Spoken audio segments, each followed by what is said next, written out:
is the Kaluki and Safa Model 973 Micro Wash Substrate Washing Station.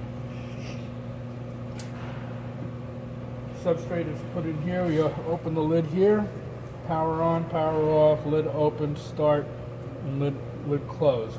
It does require, when you want to close the lid, that you press both buttons so that you can't have your hands in the way.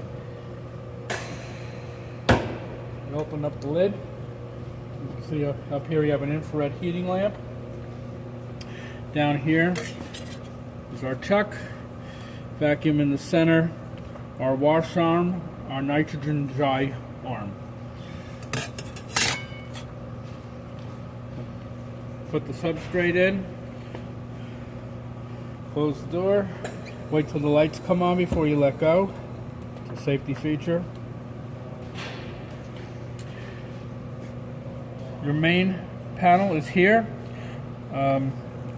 You can go into your recipe options and you can either view, load, or edit. There are passwords associated with this, but you will have a password sheet to tell you the numbers. For instance, if I wanted to edit, it's going to ask me for a code. It's 1973. Enter, and then I can enter the recipe. So I'm going to hit it recipe 1, and it gives you all the parameters that you can change.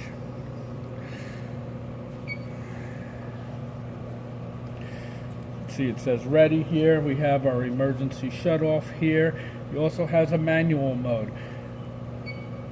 That's so you can do things on and off, and it's also good when you're setting up. Code for this is 3910.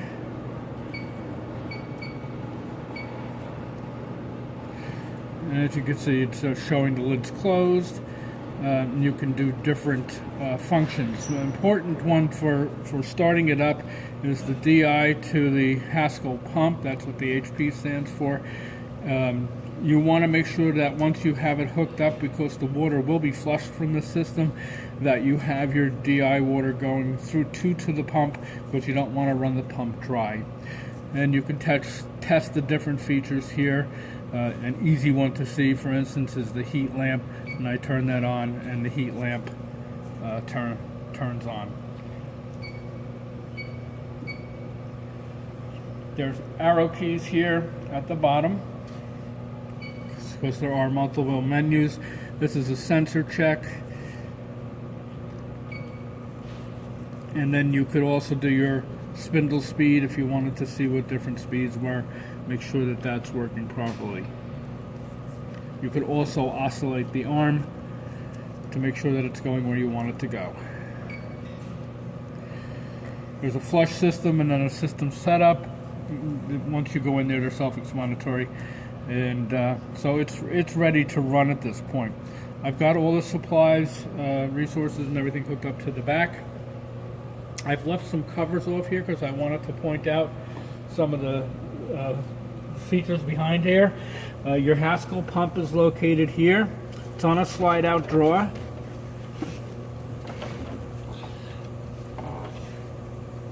Your adjustment for your pump pressure is here. It's an air pressure. This is an air-driven pump.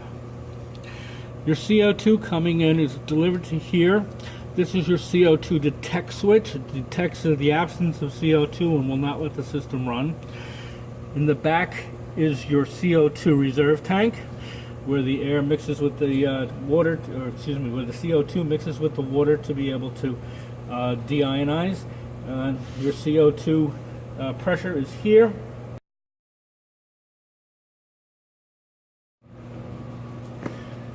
Your CO2 is set here. On this side is your outside pump pressure. It's going through this direction, and you will see this deflect when the pump is operating. You'll hear the pump. It's a fairly noisy pump because of the pressure involved. I have it set to go up to 2,000. That is the maximum pressure that you should have this set for. Again, it's adjustable by this knob over here.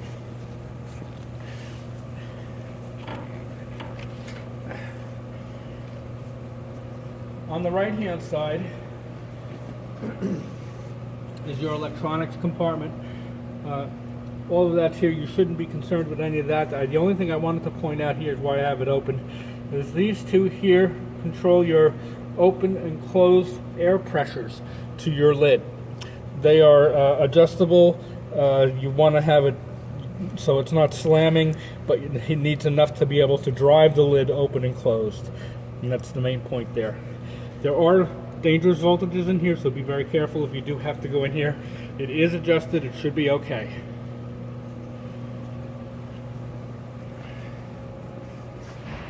So at this point, I'm going to run a recipe.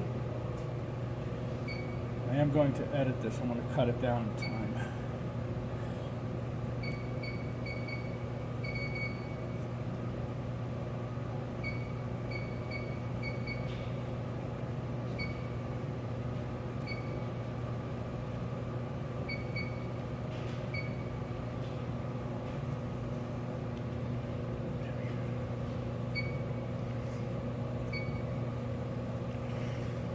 So when you're ready to run, which we are, all our gases again are hooked up properly, you hit the start button, this green light will start.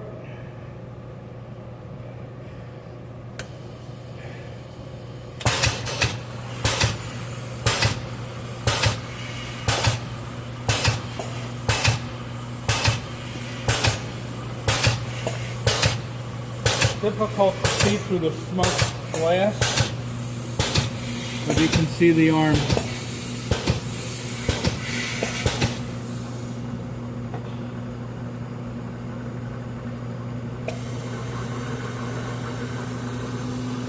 Now it's in the first drying cycle. You see the counter is counting down, showing your spindle speed.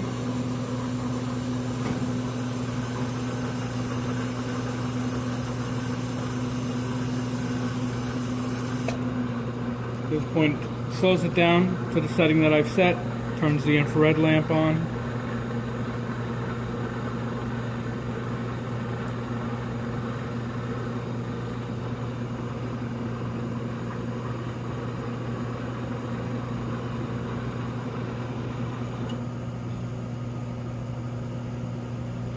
You can see at the bottom here it says drying done, but once the cycle has truly ended, that done will flash, and there we go. And at this point, you're able to open the lid.